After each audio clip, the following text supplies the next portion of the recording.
Good morning guys. Na-stuck ako sa mabuti mayroong bubong tong dinaanan kong bahay dito sa Village. Nagsilong muna ako. Grabe, lumakas ang ulan. Ayun guys, na-stuck ako. Dalawa kami ng isang Pilipina din. Yan. Paano ako makaalis dito?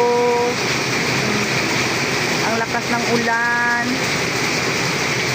Pupunta sana ako ng market, bigla namang lumakas. Good morning everyone. Paano ako makapag-market ngayon?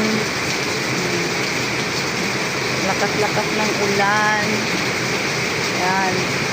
Na-stuck ako dito. Paano na ta kami?